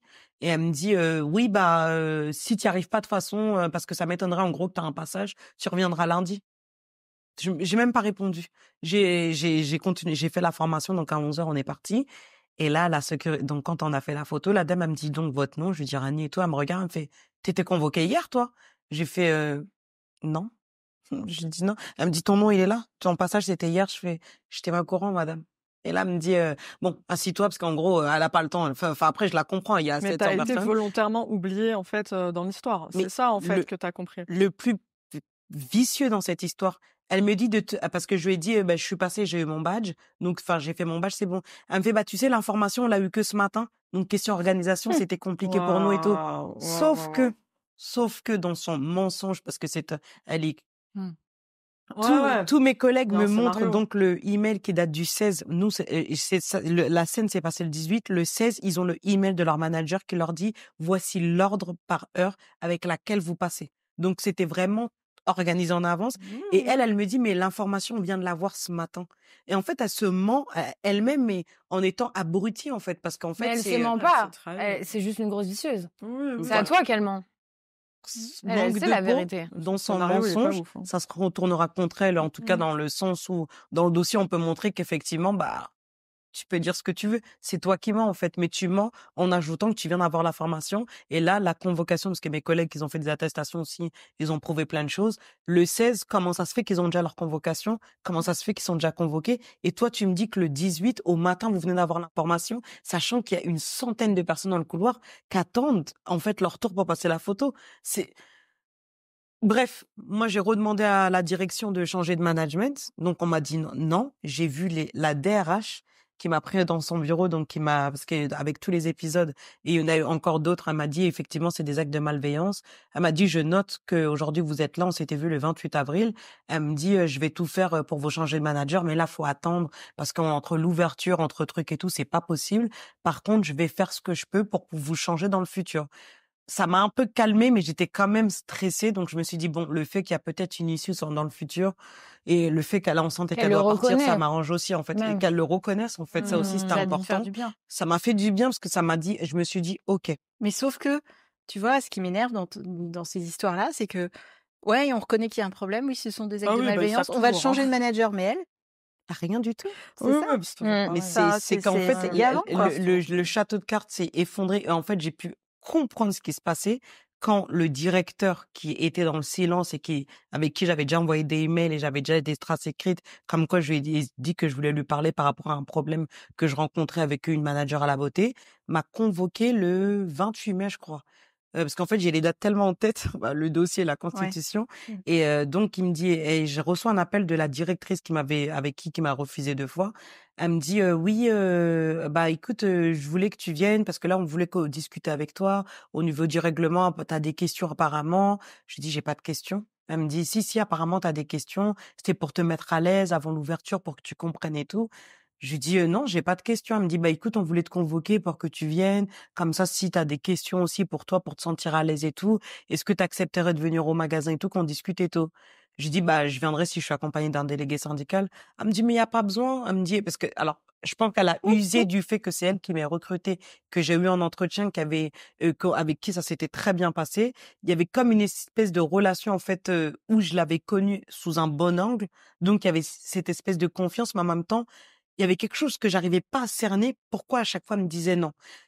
Donc, c'était un double standard. Mais elle a réussi à m'avoir. Elle me dit, oui, puis en plus, tu sais, voilà, moi, je t'ai connue au début, donc je sais que voilà, pour que tu te sentes bien à l'aise.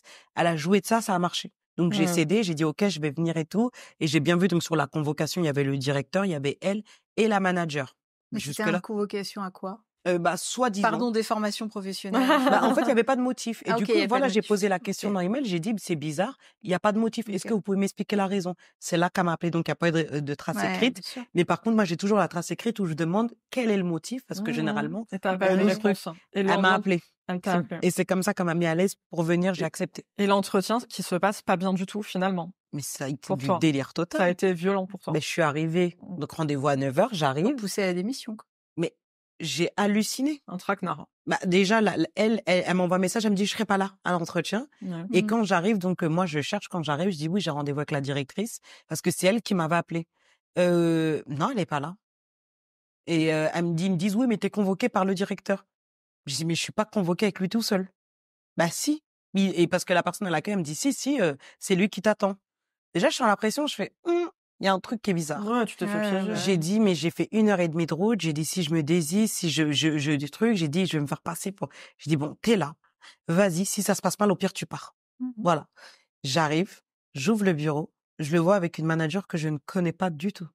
Ils sont dans une salle que je ne connais pas. Il me dit, bah, rentrez. Je rentre. Encore une fois, mon instinct me dit, il y a un truc bizarre. J'y vais, donc je rentre, je m'assois, je me dis, OK, si ça va pas, tu pars, ça va pas, tu pars. OK, donc je m'assois. Et là, il me dit, asseyez-vous, alors, bonjour, OK. Comment ça se passe dans le magasin? Qu'est-ce que vos ressentis, le management et tout?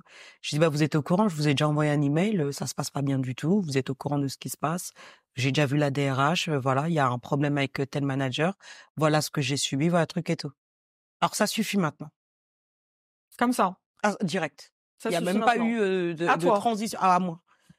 Alors, je vous explique, je la connais très bien, c'est moi qui l'ai recrutée. Et On se alors? connaît depuis une dizaine D'accord. d'années. Et alors? Elle, A et B, ce sont mes managers avec qui j'ai bossé parce qu'en fait, on vient principalement tous du même magasin. Donc forcément, tout ce qu'elle fait, c'est bien, il n'y a jamais de problème. Son travail est irréprochable. Ah, d'accord. Rani, est-ce que tu peux nous expliquer rapidement, s'il te plaît, Ouais. comment s'est passé cet entretien? En fait, cet entretien, il a été rapide, il a été révélateur et c'est là que j'ai tout compris, en fait, que c'était du harcèlement. En fait, tout s'est cliqué.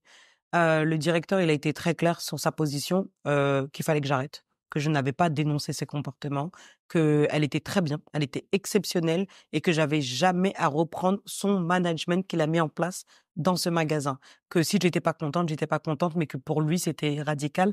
C'est là qu'il a dit mot pour mot, nous sommes amis depuis plus de 10 ans. Je lui fais confiance dans son travail. Wow. J'ai bossé avec eux, donc il a cité la directrice et elle. Et quand il a dit non, il a dit l'endroit, c'est bon. Là, dans ma tête, j'avais les réponses que je ne comprenais pas, qu'ils ont été frustrantes. Tout s'est cliqué. Pourquoi elle répondait pas? Pourquoi la directrice disait non? Pourquoi elle était protégée? Pourquoi il se passera rien? Voilà. Et donc, bon, on résume forcément, mais suite à ça, il y a eu un énorme impact sur ta santé mentale. Et tu as vraiment réalisé qu'il fallait que tu fasses quelque chose pour partir de cette entreprise. Est-ce que tu peux nous expliquer ces 2 points? Déjà, quel impact sur ta santé mentale, en sachant, entre parenthèses, qu'on est là pour parler de toi, mais on parle d'une entreprise où il y a aussi eu des cas de tentatives de suicide parmi les salariés? Dont moi. Et mes 2 qui se sont littéralement. Voilà. Et est-ce que justement tu peux nous parler de ça, c'est absolument horrible et affligeant, de l'impact mental que tout ça a eu sur toi, et comment tu as décidé de les attaquer? C'est quoi les procédures que tu as entamées? Du coup, donc la première question. L'impact mental. Alors l'impact mental, il a démarré en mois de décembre 2021. Ce qui s'est passé, c'est là que tout a commencé exactement en termes de burn-out. Il y a eu cet élément l'inspection du travail avait déjà commencé à signaler des problèmes. La DRH la DRH, elle est venue avec une directrice que je connaissais pas. Enfin, ils sont venus, en fait, elle venait à chaque réunion qu'on faisait avant de commencer. Elles ont fait cette campagne de propagande en disant, bah, écoutez, on est là pour faire une propagande. Si ça se passe pas bien avec votre manager, venez nous parler, venez notre blablabla. Bizarrement. Sauf que, Ouais, on connaît. moi, en fait, ce qui s'est passé, vu que j'avais déjà vu la fameuse DRH qui m'avait promis truc, j'ai attendu qu'elle finisse de parler. J'aurais demandé ce que je pouvais prendre la parole parce qu'on était quand même 30. J'ai eu, je sais pas, je pense l'instinct de maternité parce qu'en fait, j'ai vu plein de jeunes plein de jeunes. J'ai quand même 40 ans et j'ai vu plein de jeunes. Je sais pas pourquoi je me suis dit, il faut que tu les protèges. Il faut que tu prennes la parole parce que j'ai l'impression que si elles y vont, ça va être la même chose qui s'est passé avec moi, mais je sais pas comment ces personnes vont réagir. Du coup, j'ai demandé à prendre la parole. J'aurais dit, excusez-moi, est-ce que je fais honneur? OK. J'aurais dit, excusez-moi. Je vais vous être très cru. N'allez jamais voir la DRH. Pour votre propre santé. J'ai dit, voilà ce qui s'est passé après que j'ai rencontré la DRH. Voilà ce qui s'est passé. Je me suis fait poursuivre au métro. J'ai fait des tentatives de suicide. Tous les jours, j'ai envie de me jeter dans les rails.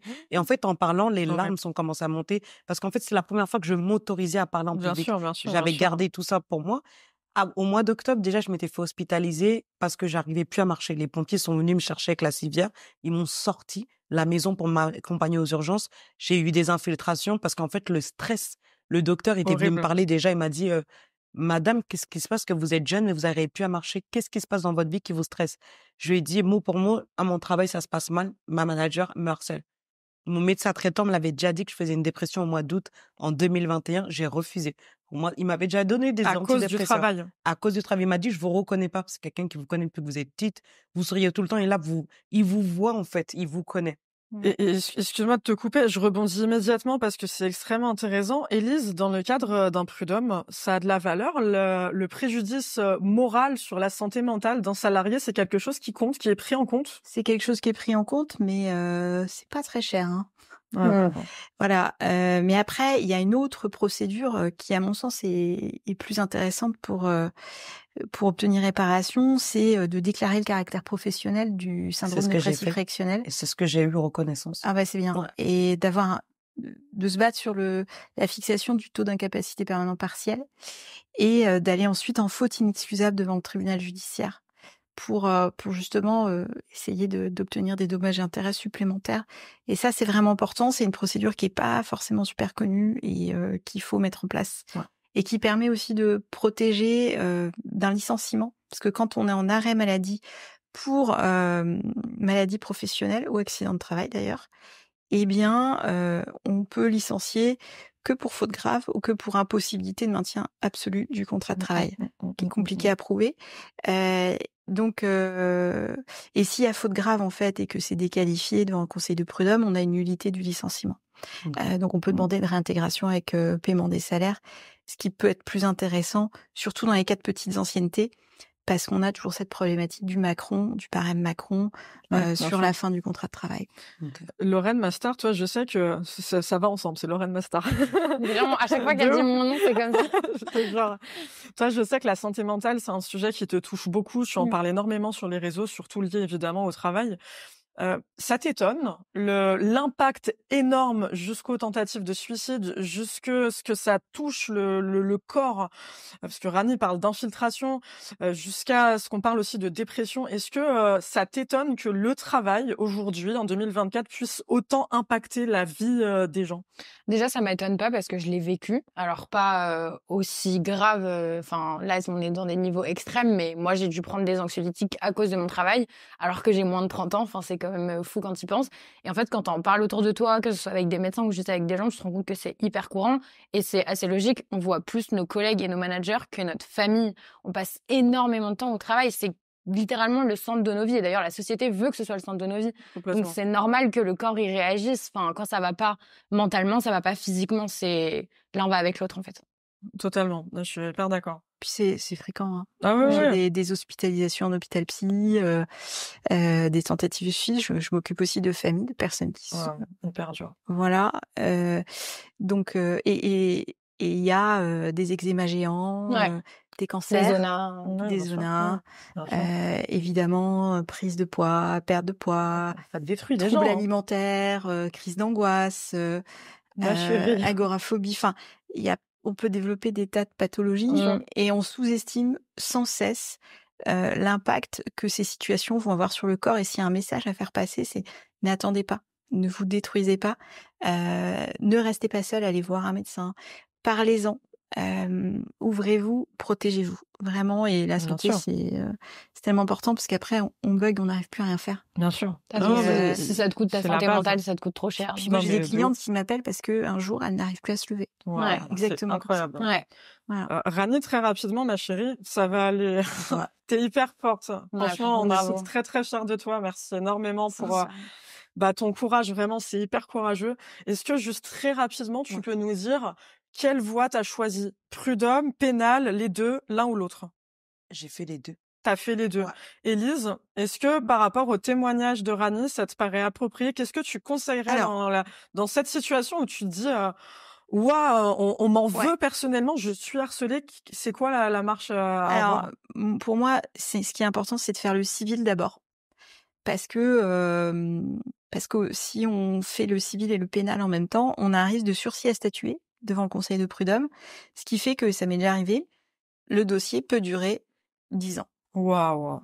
Parce que au pénal, tu vas passer, être cru entre 3 viols et 2 meurtres, hein. Ouais. Et donc ton dossier de harcèlement moral. Ouais, ça passe et après. et puis en plus, au pénal, la charge de la preuve est beaucoup plus exigeante. Faut démontrer le caractère intentionnel, ce qui n'est pas le cas au civil. Donc tu as plus de chances de gagner au civil, et c'est au civil que tu vas avoir une réparation financière. Donc moi, je recommande toujours de faire le civil, de gagner le civil, ce qui va aussi apporter, donner du poids à ton dossier pénal, et d'aller au pénal ensuite parce que la prescription le permet. Donc c'est vrai que moi, je suis pas favorable à saisir les deux en même temps, sauf dans des cas, tu vois, nous on a eu des viols au travail, donc là évidemment, voilà. Mais sur un harcèlement moral, moi je préconise vraiment de faire le civil d'abord et le pénal ensuite, pour éviter le sursis à statuer et que ta procédure elle dure 10 plombes et que tu mettes un max de temps à avoir ton argent, ton indemnisation. Et la faute inexcusable, vraiment, le tribunal judiciaire sur la maladie professionnelle, faut y aller, faut se battre. Moi, je suis à fond parce qu'il y a plein de médecins qui vont vous dire qu'ils savent pas faire, qui connaissent pas la maladie professionnelle, parce qu'il y a une désinformation, parce que si vous voulez, les médecins ont peur en termes de responsabilité. Ils ont l'impression qu'en déclarant une maladie professionnelle, ils disent que les symptômes sont liés à la situation professionnelle. C'est pas ce qu'on leur demande. Ils doivent constater les symptômes et dire que leur patiente les informe que c'est lié à leur situation professionnelle. Et ensuite, il y a une enquête.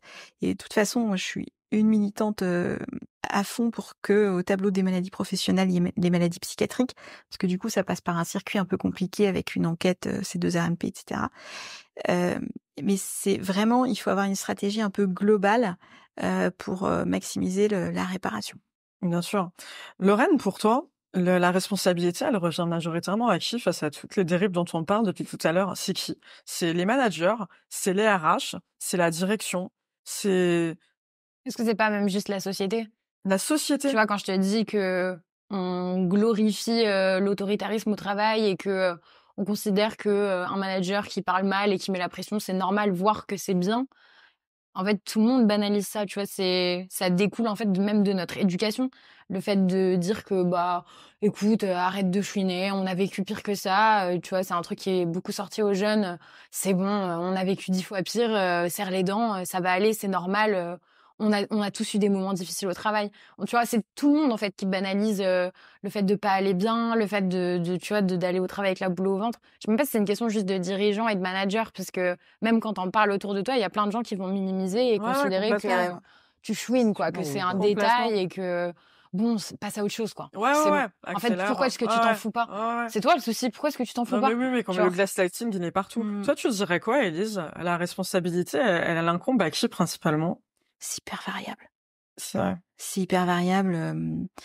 Parfois, c'est un caillou dans la chaussure d'une boîte. T'as un sale con. Et d'ailleurs, tu vois dans la façon dont le dossier va être traité. La boîte qui se sent mal, quand même, qui va bien indemniser, faire en sorte que le départ se passe au mieux. Donc voilà, ça peut être ça. Dans des boîtes plutôt bienveillantes, parce qu'il y en a. Heureusement. Voilà. Et ça arrive. Puis j'ai des consoeurs et confrères aussi côté employeur qui peuvent être vraiment militants du bien-être au travail et influer de façon extrêmement positive sur la façon dont les départs vont se passer. Je les remercie, je les salue, ils se reconnaîtront.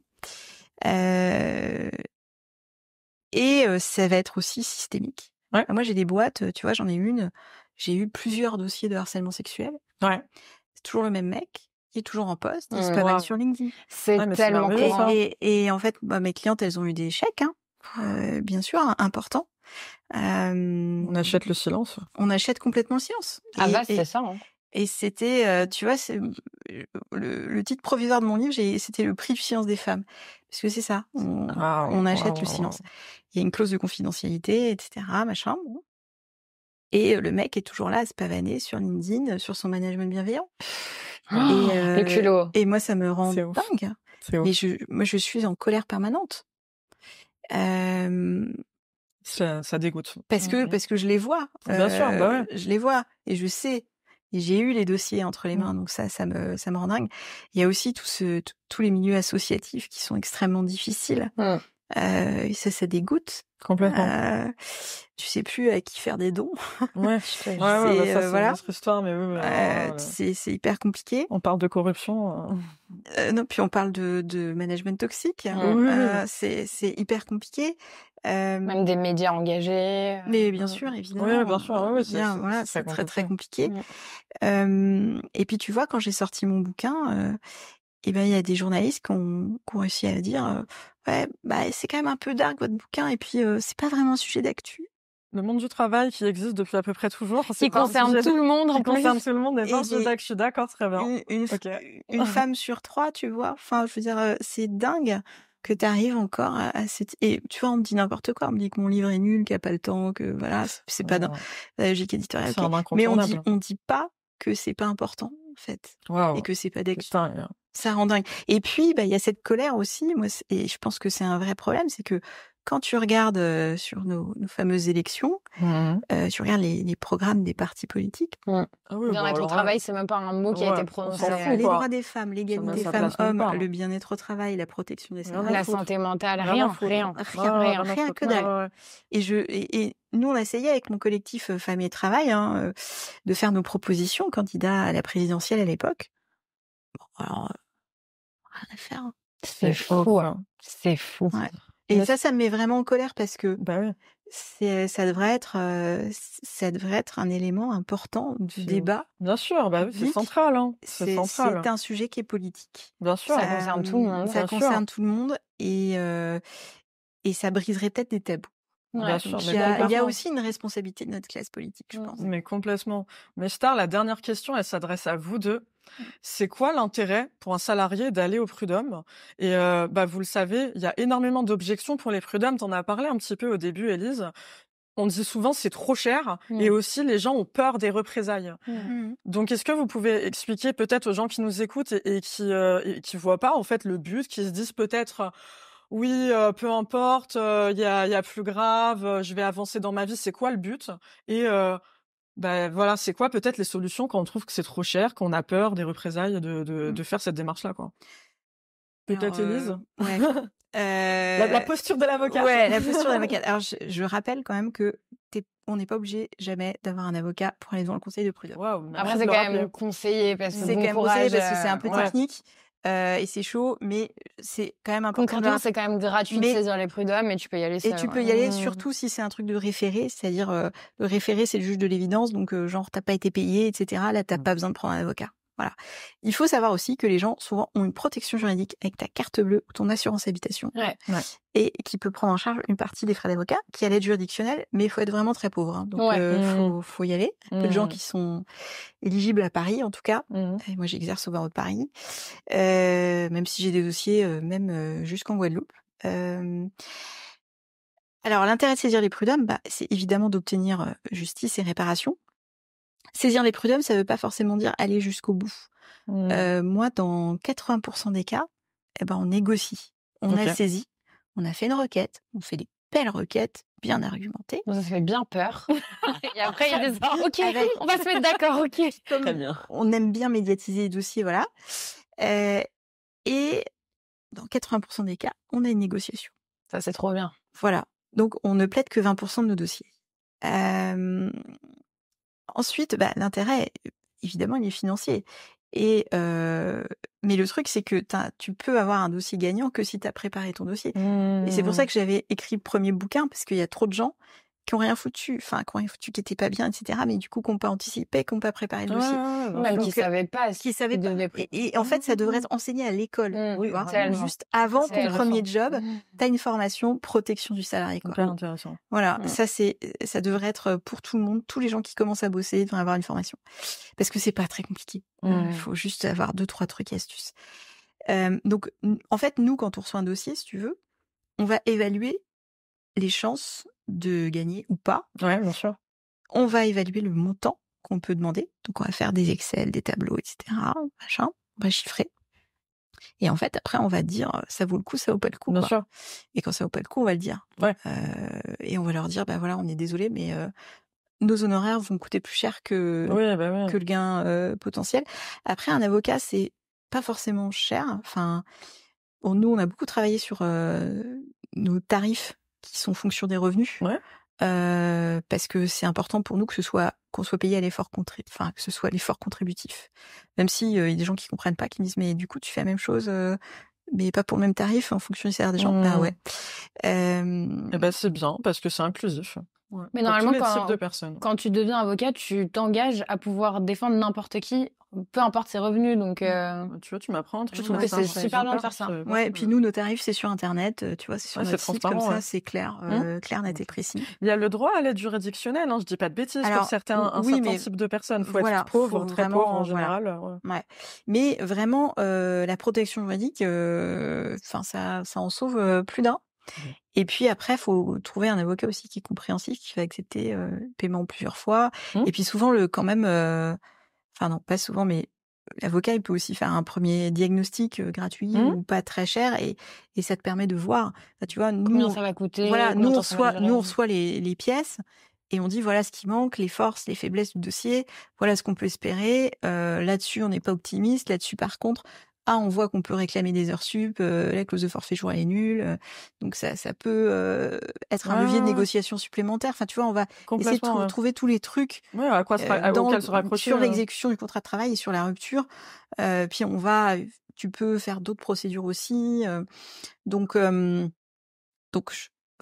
c'est rentable. Enfin, après, je pense pas que j'ai un jour fait perdre de l'argent à quelqu'un.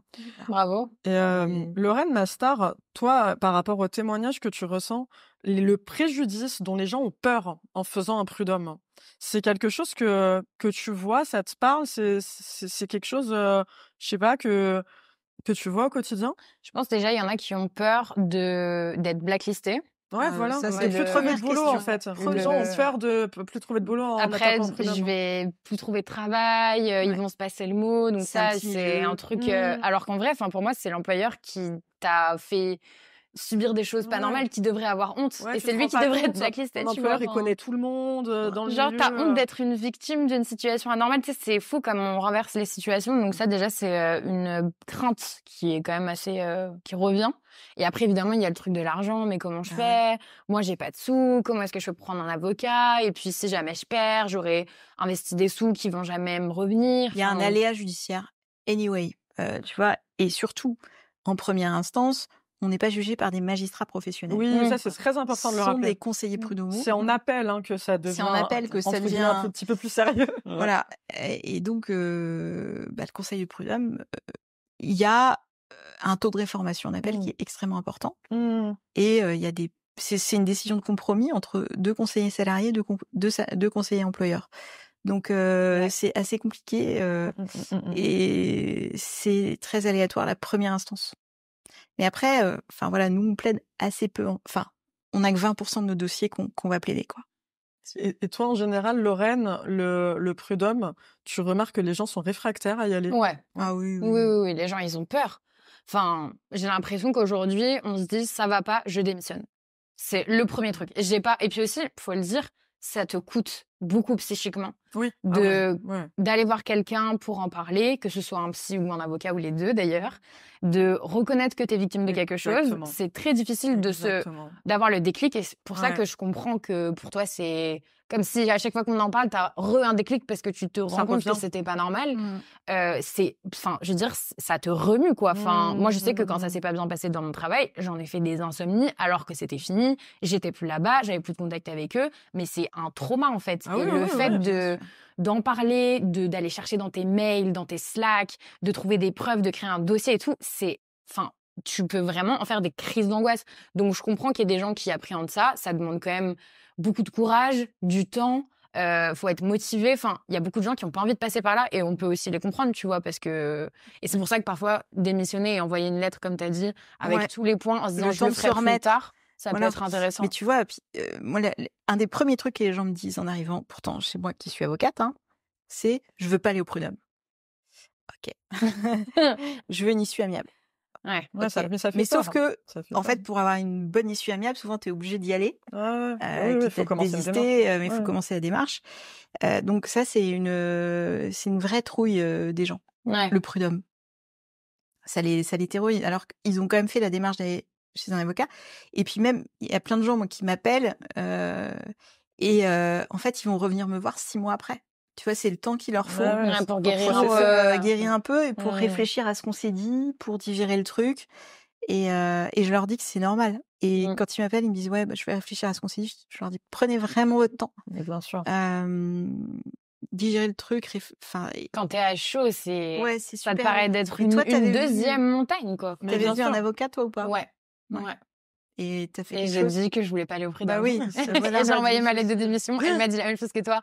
Écris tes raisons. J'ai dit, je veux plus en parler. Je veux juste démissionner. Et j'ai démissionné et je suis partie avec rien. Mais rien, genre. Les cordonniers sont les moins bien chaussés.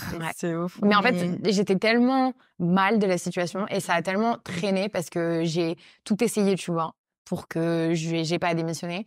Et en fait, j'ai trop laissé traîner jusqu'au stade où c'était plus possible pour moi de continuer à en parler, de continuer à lutter, tu vois. C'était la rupture conventionnelle aussi. Oui, qu'on m'a refusé, bien sûr. Bah, évidemment, avec des petites boîtes anti-rupture conventionnelle que je ne comprendrai jamais. Donc, il y a... Alors que j'étais pas là-bas depuis non plus 10 ans, tu vois. Ils savaient pas me faire un chèque de fou. Mais ça leur coûtait pas cher. Par principe, ils avaient considéré que non, ce serait pas une rupture, quoi. Et puis, c'est vrai que d'un point de vue législatif, ça va pas dans le bon sens, qu'il y a eu des annonces l'année dernière. J'ai passé un très mauvais Noël. Parce qu'on avait... notre cher gouvernement, c'était Bruno Le Maire, avait annoncé une réduction possible du délai de prescription d'un licenciement qui est aujourd'hui d'1 an, qui était de 2 ans avant. Déjà 1 an, c'est court. C'est à compter de l'envoi de la lettre de licenciement, pas, et ça c'est important de le dire, pas à partir de la fin du préavis. C'est dingue. Donc en fait, t'as 9 mois à compter de ta sortie des effectifs. Et il envisageait de passer ce délai à 2 mois. Bah oui. Bien sûr, 2 mois, t'es encore en préavis.